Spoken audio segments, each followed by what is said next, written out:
Welcome to Music and Medicine on Monday, a collaboration between the School of Music and the College of Medicine here at the University of Iowa. This program is designed to help musicians and singers to play and to stay healthy.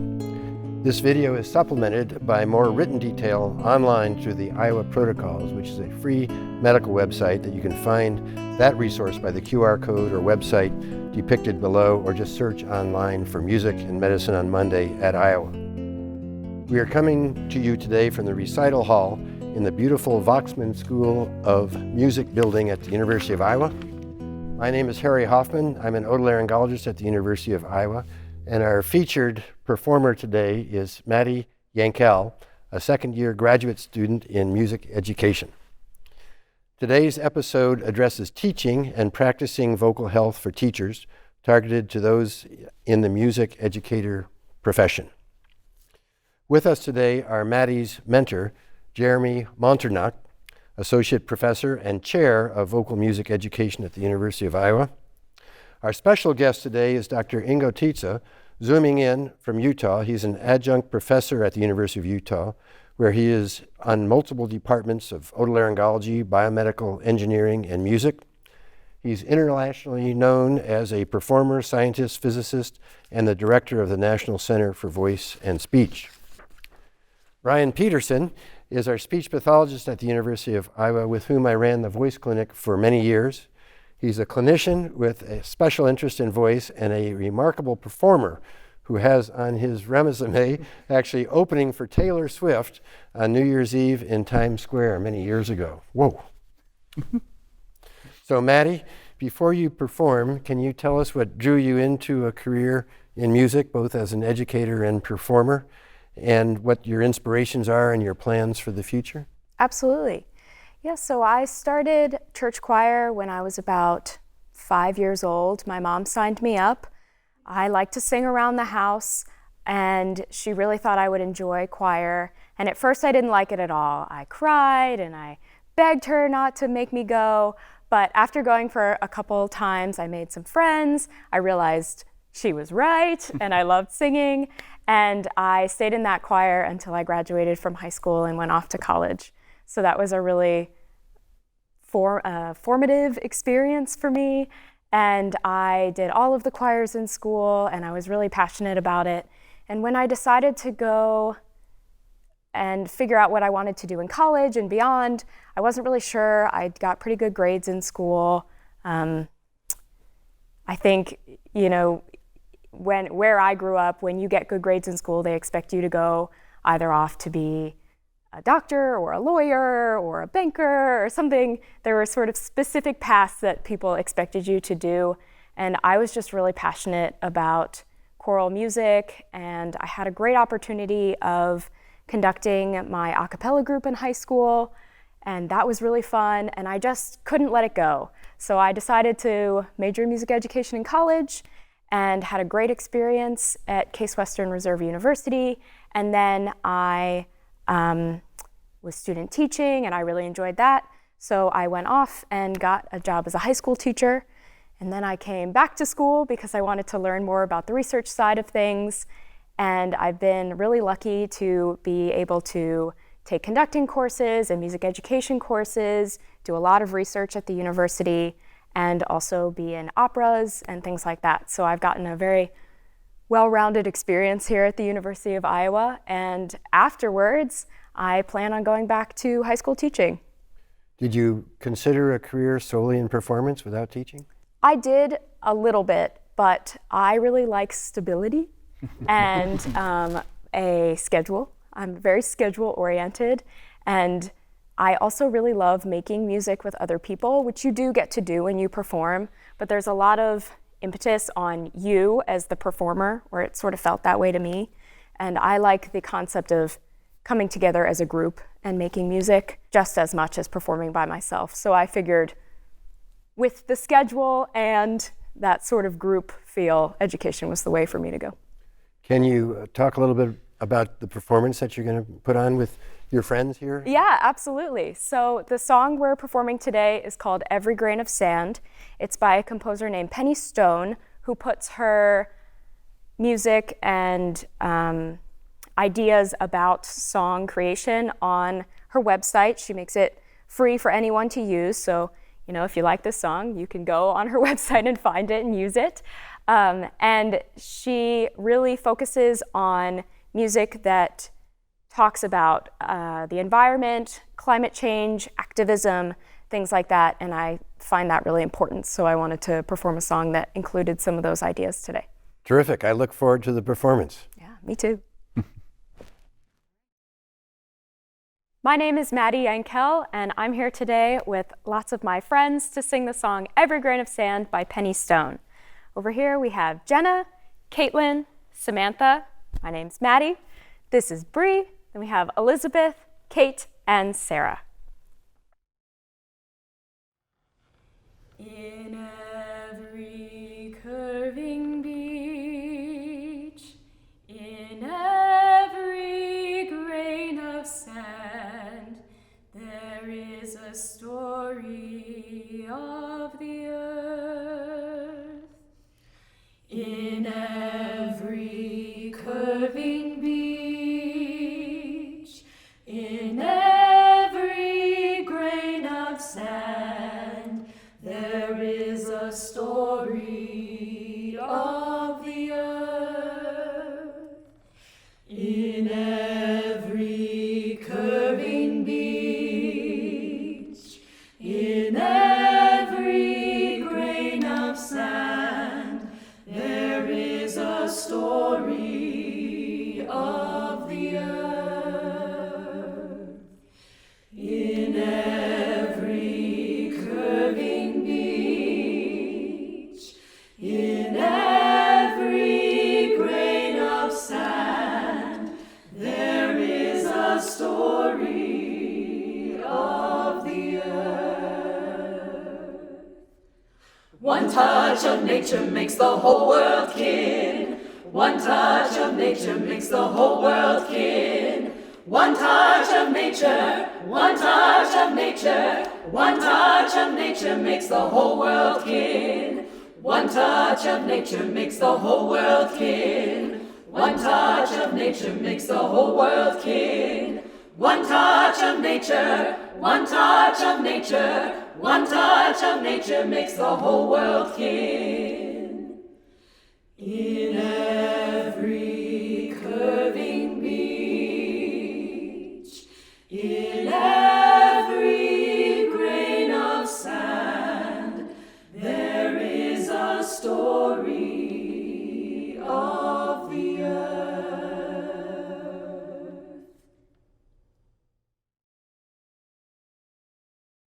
So that was great, Maddie and team. Before proceeding with comments from Ingo, maybe Jeremy and Brian can discuss Maddie and her friend's performance in the context of potential health issues as her mentor and as a speech pathologist that deals with people with voice problems.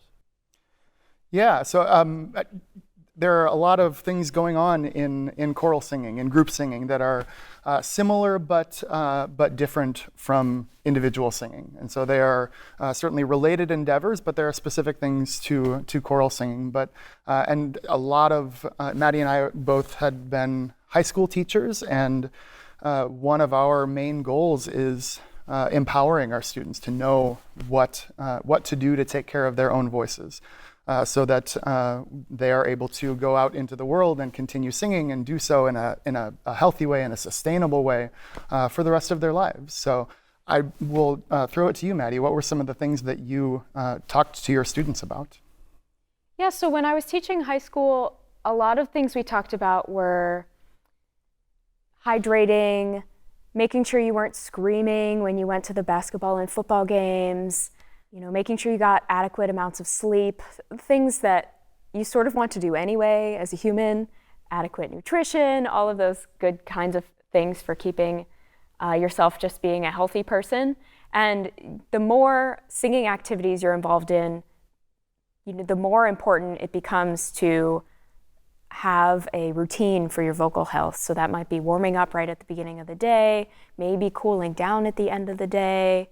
And a lot of researchers have written really great things about different kinds of warm-up exercises that you can do, the reasons why it's important to stay hydrated and how medications can change, how much water intake you need, and that kind of stuff. So that's really what I usually talked about with my students. That might be a good segue for Brian to discuss warming up, and then have Ingo, the world's expert on semi-occluded vocal tract exercises. Brian, do you want to talk about warm-up? Sure. Yeah, I think that's an important thing, particularly when entering into choral singing or performance or something like that. Making sure that the muscles and the coordination between the breath and the easy voicing and resonance and projection, that's all lined up as optimally as possible before you get into that performance zone. I think it's also important with our students especially too, to have them attend to how they're using their voice and that production outside of performance. When they're talking with their friends, maybe it's not just with shouting, but making sure that you're still using that good breath support and it's not all getting caught in your throat as you're, adopting those sort of unhealthy or suboptimal patterns when outside of a musical performance. I think that's important too. Is that something you can just hand somebody a piece of paper and say, do this, or do they need some behavioral modification with a speech pathologist working with them to make that work? Well, yeah, I think whether it's a speech pathologist or a vocal coach or a teacher, kind of helping to act as that coach to not just say, here, do this, okay, bye, having that be a productive and growing process of making sure that you're optimizing, tweaking the execution and the strategies and the behaviors. It's not just so simple as here's a sheet of paper, go and do. So Ingo, you're really responsible for the science behind the straw phonation that's become so popular for teachers to tell their students about and for professionals to use for warming up, maybe for cooling down. Can I have you talk about the semi-occluded vocal tract exercises, the role they play, and a little bit of the science with no formulas, no mathematical formulas, please, behind it? Absolutely. And I want to start with a beautiful song we heard about nature and the earth.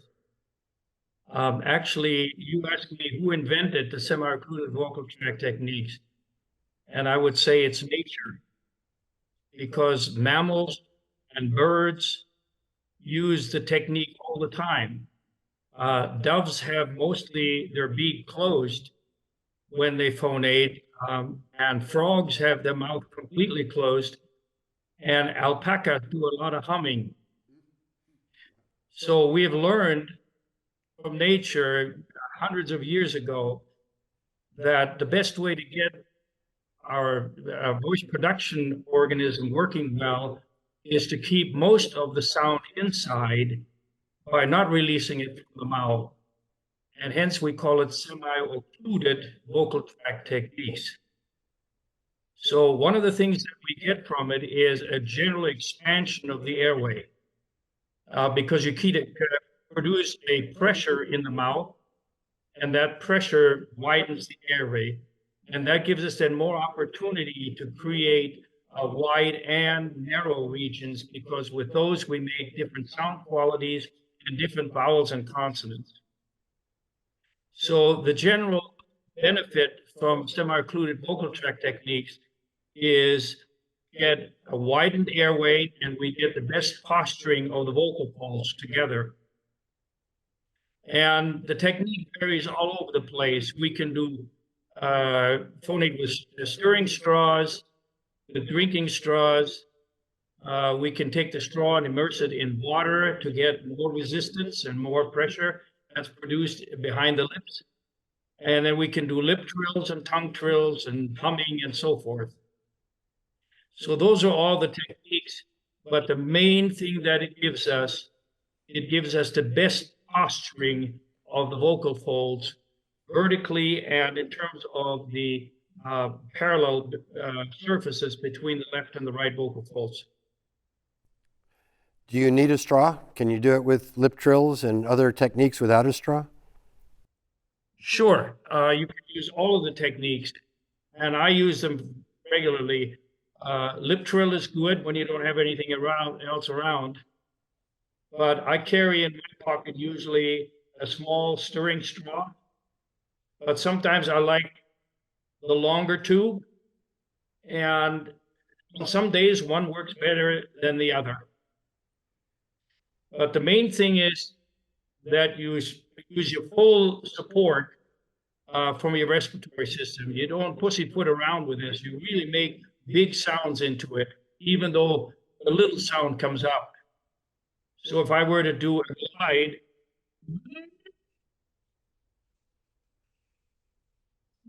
if I were to open it at the high point, it would be a pretty loud sound. Ah!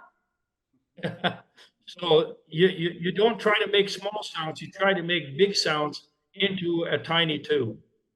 We talked about using it possibly for warm-up. I understand it can also be used for therapy and for other uses. Can you describe the spectrum of uses for it? Sure.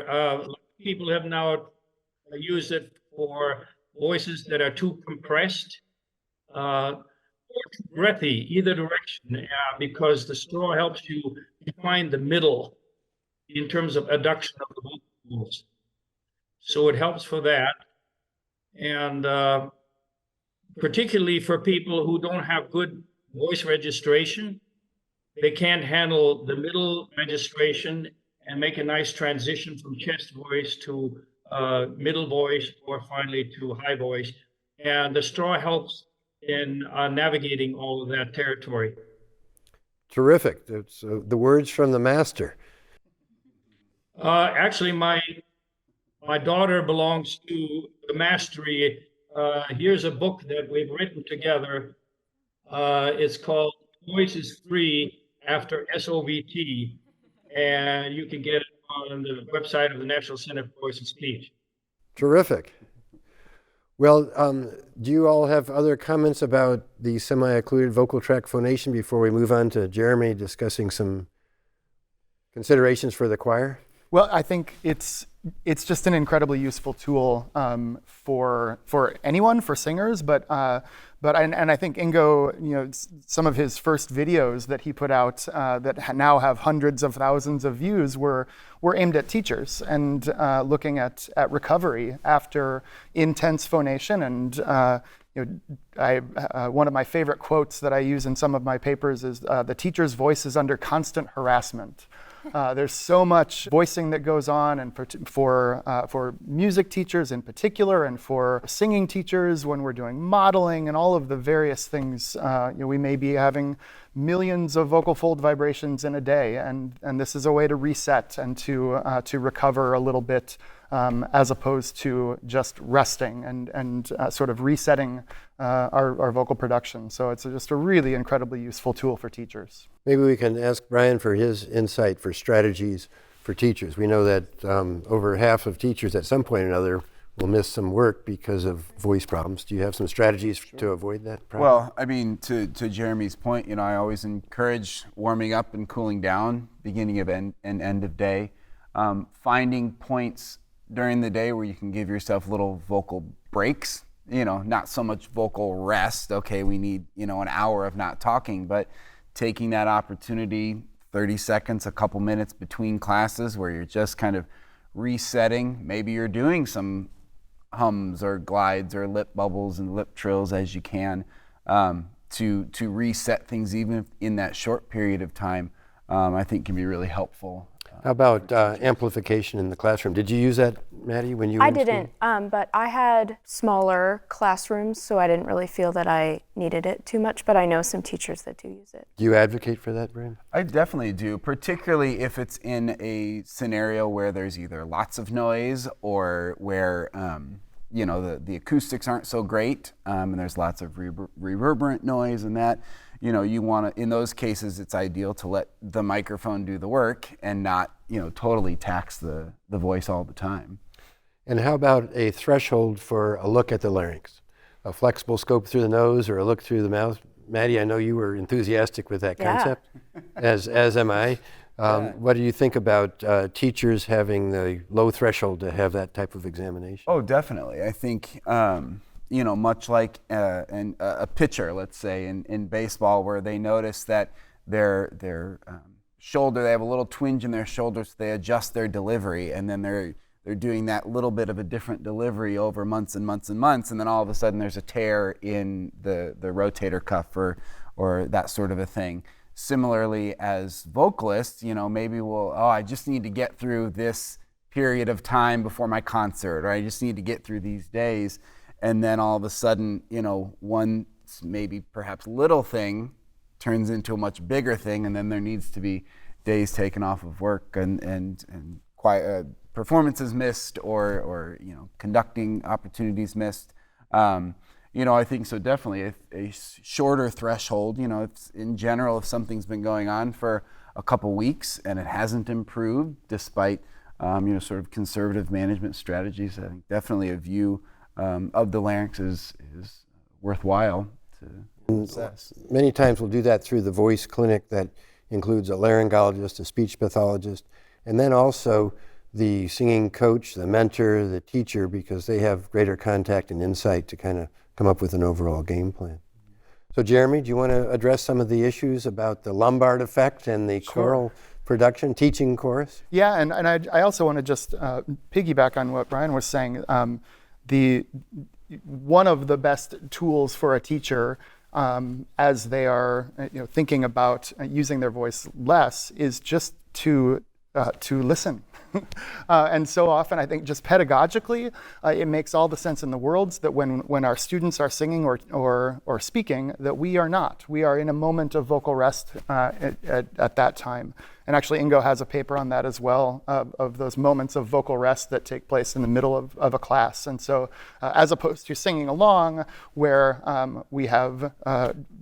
we're using our voice a lot, but we're also using our voice differently. And that's where we get into the idea of the Lombard effect, that when we're in the presence of masking noise, we will tend to raise the volume of our voice in phonate, perhaps more pressed or edgy. That's the Lombard effect. That's the Lombard effect. You speak louder when the noise around you is amped up. Exactly. And in choral settings, that happens for a teacher. That also happens for the singers, because singers are surrounded by other sound sources. And so one of the detriments or the dangers of vocal health sometimes for singers is that they are surrounded by all of these sounds and they're not getting enough self-feedback. And so Sten Turnstrom talks about the self-to-other ratio. And Jim Doherty has done several studies on this. One of the best ways to help singers to hear themselves is to simply spread them out just a little bit. And we talk so much about listening around us and listening to others in choral settings, but really it is far more important in some ways to be able to hear oneself, because then we can monitor our vocal production. And when we're too close together, we will tend to sing in a pressed way or out of tune unconsciously, because we're not getting enough of that self-feedback. Can you comment on the spacing for Maddie and her friends? They seem pretty close to each other. So they were pretty close, but they also had some space to move. But also it depends very much on the space you're in. And as the space is currently configured, we have the curtains down. There's not a lot of reverberation going on. And so in drier spaces, you will probably want to be a little bit closer, because every singer knows that feeling of feeling like you're singing on an island where you can't hear anybody around you. So it's tweaking those sorts of things. In a moderately reverberant room, some version of spread spacing, about 2 feet or so apart, and in some cases also front to back spacing, can be really, really useful for that ability to monitor one's own voice. And it tends to be read by audiences as more in tune. It tends to be perceived as more blended. So all sorts of benefits to choral sound and to, I think, healthy production without giving any instructions, just moving them a little bit apart. Great. Ingo, do you have other comments about teachers and teachers of singing that would be relevant to maintaining their vocal health? Well, no, I think it's covered pretty well. The only thing that I always am concerned with when it comes to singing in a choir is people think that more people added to the choir gives you more dynamic capability, but that has been proven to be the case. The best way to get the most dynamic from your choir is to train the voices individually so that they can make large changes between fortissimo and pianissimo, as opposed to doing it with large numbers of people. Terrific. Jeremy, Maddie, Brian, do you have other insights that you'd like to share before we wrap up? I was just going to mention, one of the classes I teach here at the university is using music in the elementary classroom. So it's for elementary education majors, but it's about introducing music into their classrooms when they become elementary teachers. So they're not planning on becoming music teachers. And what I find a lot of times, we do straw phonation in that class, and we talk about warming up and cooling down. My favorite exercise to suggest to that group of students is the straw in the water exercise, because usually they're carrying water already, and they're probably not drinking it as much as they should throughout the day. And music teachers do the same thing, but just teachers in general, we're always dehydrated because you don't really have time to drink water necessarily in between classes, all that kind of stuff. So my favorite SOVT exercise for that group of students or future teachers is the straw in the water exercise, because you blow bubbles into the water and then you can drink some of the water, which is really good too. Very versatile. Yeah, right, exactly. Fantastic. Great. I'll just add that I think, as high school teachers,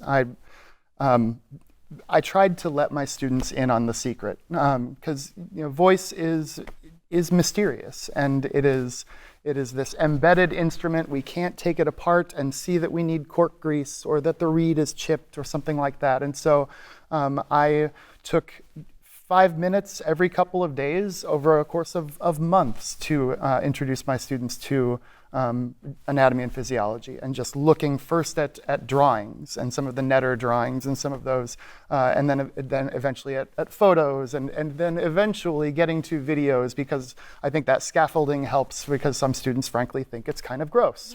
And so the videos that then I would show them were me being scoped, and so there's an extra bit of interest there of them seeing me do sigh glides and giggle and yawn and these various things, just so that they kind of understand what is going on when I'm making these sounds. And so the more I could help them to know about those things, that I think would empower them to view the voice as less mysterious. It would help them through when they're in voice change and some of these really scary times when many people just stop singing because they don't know what's going on with them. So the more I could help them to know what was going on, why was the voice doing what it was doing, why does it sometimes not work, that was really my goal in the classroom, in addition to making beautiful sounds. And you use that little piece of plastic by your right hip. Yes, this is my friend that I use, the larynx of about a 20-foot tall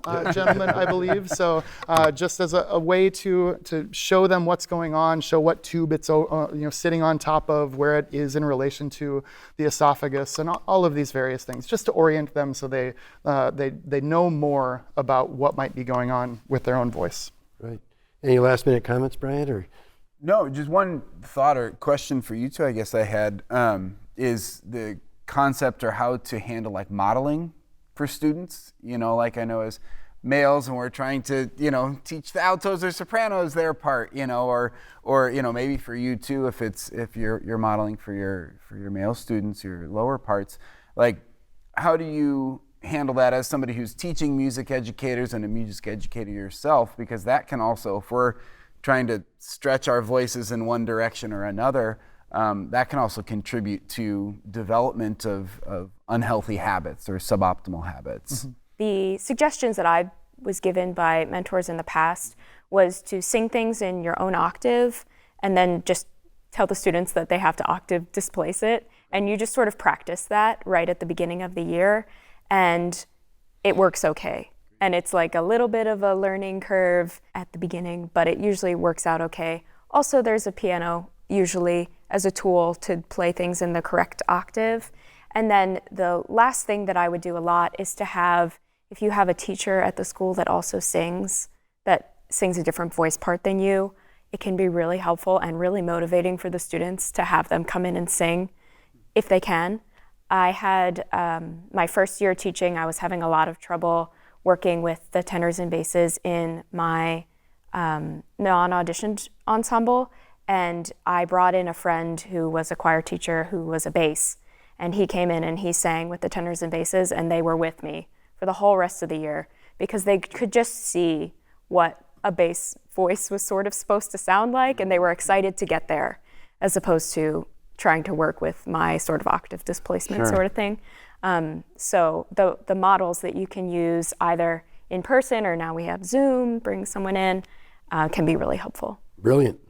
Great. Jeremy? I agree. I tend to model in my own octave because I'm more concerned with modeling freedom of voicing, and I can't model a very free falsetto. That's not in my current skill set. And so I would rather model in my octave well than in another octave labored. Terrific. Well, thank you, Maddie and friends, for your great performance and your insights. And Jeremy, Brian, Ingo, for your insights. This has been terrific. Additional detail regarding this and other episodes of Music and Medicine on Monday can be accessed by visiting the Iowa protocols through the QR code displayed or our website address, or simply by searching the web for Music and Medicine on Monday at Iowa.